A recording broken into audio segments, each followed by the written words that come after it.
Capítulo 27. Tudo na jornada do dia seguinte oferecia novidade e era objeto de interesse aos olhos de Elizabeth. A sua disposição de espírito era excelente, pois não só o bom aspecto da irmã dissipara todas as preocupações a respeito da sua saúde, como a perspectiva da sua digressão pelo norte era para ela uma fonte de constante regozijo. Quando deixaram a estrada principal para tomar a azinhaga que os conduziria a Hunsford, esperaram a todo o momento e a cada curva do caminho deparar com o presbitério. A cerca do parque de Rosings limitava a estrada de um lado. Elizabeth sorriu ao recordar-se de tudo que lhe tinha contado sobre os seus habitantes. Finalmente, lobrigaram o presbitério. O jardim descendo em rampa suave até a estrada, a casa que os acimava, a cerca verde, as sebes de loureiro, tudo indicava que estavam chegando. O Sr. Collins e Charlotte apareceram à porta, e a carruagem, no meio de acenos e sorrisos de todos, parou em frente de um pequeno portão, que por um estreito caminho de gravilha dava acesso à casa. No momento seguinte, já todos se encontravam apeados, exultantes na alegria de se tornarem a ver. A senhora Collins recebeu a amiga numa manifestação de genuíno prazer, e Elizabeth sentiu-se ainda mais satisfeita com a sua vinda, ao ver-se objeto de recepção tão carinhosa. Ela imediatamente notou que os modos do primo não tinham sofrido qualquer modificação com o casamento. Continuava a caracterizá-lo aquela sua delicadeza formal, que durante alguns minutos a deteve junto ao portão, a fim de ele ouvir a satisfazer as suas inquirições concernentes a toda a sua família. Foram em seguida conduzidos para dentro de casa.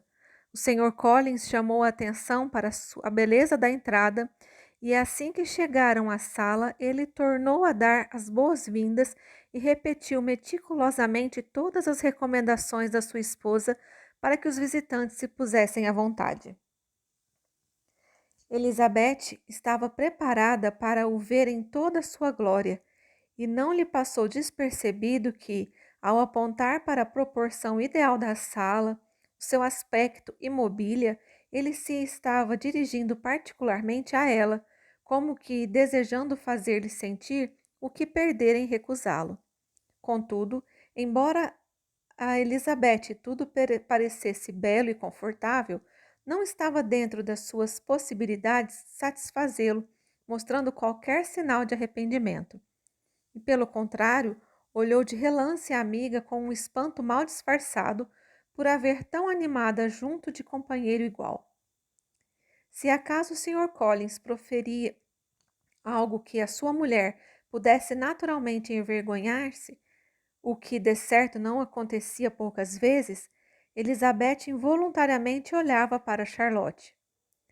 Por uma ou duas vezes, ela pôde vê-la corar ligeiramente, mas em geral, e muito sensatamente, Charlotte fingia não ouvir. Após terem permanecido na sala o tempo suficiente para admirarem todos os seus objetos de mobiliário, desde o aparador ao guarda-fogo, e para contarem os pormenores da viagem e tudo o que tinha feito em Londres, o Sr. Collins convidou-os para um pequeno passeio pelo jardim, que era grande e muito bem cuidado, de cujo cultivo ele próprio se encarregava. Trabalhar no jardim era um dos seus prazeres mais respeitáveis, e Elizabeth admirou a seriedade com que Charlotte se pronunciou sobre os aspectos salutares de tal exercício, admitindo encorajar o marido neste sentido tanto quanto possível. Este, precedendo o grupo por todas as veredas e carreiros e não lhes permitindo sequer um pequeno intervalo para proferir os elogios que ele constantemente parecia clamar, aludia às várias perspectivas com uma minúcia tal que não deixava lugar à beleza. Sabia enumerar os campos em todas as direções para que se voltava e de quantas árvores se compunha a mata mais distante. Mas de todas as vistas de que o seu jardim, o condado ou o reino inteiro se podia gabar, nenhuma se comparava ao panorama de Rosens, proporcionando proporcionado por uma clareira entre as árvores que bordejavam o parque, mesmo defronte de sua casa. Era um belo edifício em estilo moderno, convenientemente situado numa elevação de terreno. Do jardim, o Sr. Collins preparava-se para os conduzir através de 2 prados que também lhe permitiam, mas as senhoras, que não dispunham dos sapatos adequados para enfrentar uns restos de geada, preferiram voltar para trás, e enquanto Sir William o acompanhava no aludido passeio, Charlotte reconduziu a irmã e a amiga para casa, extremamente satisfeita por ter a oportunidade de a mostrar sem a ajuda do marido. A casa era pequena, porém bem construída e cômoda, e tudo nela se harmonizava e estava disposto com uma arte e saber que Elizabeth atribuía exclusivamente a Charlotte. Uma vez esquecido o Sr. Collins, poder-se-ia de fato gozar de um certo conforto, e pela animação que transparecia no rosto de Charlotte, Elizabeth concluiu que ela o esquecia frequentes vezes. Já a tinham informado de que Lady Catherine ainda ali se encontrava. Durante o jantar, referiram de novo o assunto, e o Sr. Collins observou: sim, a menina Elizabeth terá a honra de ver Lady Catherine de Bourgh no próximo domingo na igreja, e é escusado repetir-lhe que ficará encantada com ela. Ela é de uma afabilidade e condescendência sem par, e ou eu me engano muito, ou a menina ver-lhe-á dignar-se dirigir-lhe a sua atenção após o serviço. Quase sem hesitação, ouso afirmar que ela incluirá a si, bem como a minha irmã Maria, em todos os convites que ela se digne fazer-nos durante a vossa estada aqui. A atitude dela para com a minha querida Charlotte é deveras encantadora. Costumamos jantar em Rosings 2 vezes por semana, e Lady Catherine nunca permite que regressemos a pé para casa. Oferece-nos sempre a sua carruagem, ou melhor, uma das suas carruagens, pois ela possui várias. Lady Catherine é, na realidade, uma senhora muito respeitável e sensata, acrescentou Charlotte, e uma vizinha extremamente atenciosa.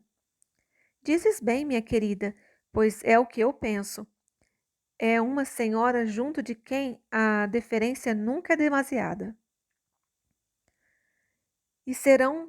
O serão foi amplamente preenchido com a conversa suscitada pelas notícias de Hertfordshire e pela repetição dos assuntos já referidos. E terminado este, Elizabeth, na intimidade do seu quarto, deu consigo a meditar no grau de contentamento de Charlotte, a apreciar o seu jeito em conduzir e a sua serenidade em suportar o marido, e a reconhecer a perfeição com que ela desempenhava o seu papel.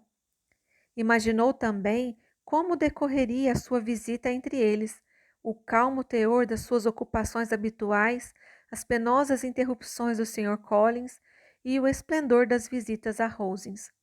Uma imaginação viva em breve se encarregou de tudo isso. A meio do dia seguinte, encontrava-se Elizabeth no seu quarto, preparando-se para um passeio, quando um súbito ruído embaixo lançou a casa em alvoroço, e após escutar durante alguns momentos, ouviu alguém precipitando-se pelas escadas acima e gritando pelo seu nome. Abriu a porta e no patamar encontrou Maria, que sem fôlego, tal a sua agitação, exclamou: "Oh, minha querida Elisa, despacha-te e desce comigo à sala de jantar, pois vais ficar deslumbrada com o que vires. Não te direi do que se trata. Depressa, vem comigo." Elizabeth em vão tentou obter resposta às suas perguntas, mas Maria estava decidida a nada lhe dizer, e, em atropelo, desceram até a sala de jantar que dava para a azinhaga, para verem essa maravilha. Tratava-se de duas senhoras num pequeno faetonte parado frente ao portão do jardim. E é tudo? Exclamou Elizabeth. Esperei pelo menos que fossem os porcos que tivessem invadido o jardim, mas, afinal, não passa de Lady Catherine e de sua filha. Que ideia, minha querida, disse Maria, um pouco ofendida com o engano.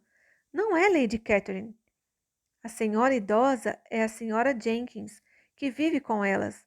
A outra é a menina de Bourgh. Repara nela, é tão franzininha. Nunca pensei que ela fosse tão frágil e pequena. Ela é de uma crueldade atroz obrigar Charlotte a sair com uma ventania dessas. Por que não entra ela? Oh, Charlotte diz que ela raramente o faz. É uma honra quando a menina de Bourgh se digna a entrar nesta casa. Agrada-me a aparência dela, disse Elizabeth, lembrando-se subitamente de outra coisa. Tem um aspecto doentio e de uma pessoa mal-humorada. Sim, parecem ter nascido um para o outro. Ela será para ele a esposa ideal. O Sr. Collins e Charlotte encontravam-se ambos no portão conversando com as senhoras, e Sir William, para gáudio de Elizabeth, conservava-se na soleira da porta, contemplando gravemente a grandeza perante os seus olhos e fazendo repetidas vênias sempre que a menina de Bourgh olhava para sua direção. Finalmente, o assunto esgotou-se. O carro partiu e os outros voltaram para casa. O Sr. Collins mal deparou com as duas raparigas, começou a felicitá-las pela sua sorte. Charlotte explicou que todos tinham sido convidados para jantar em Rosings no dia seguinte.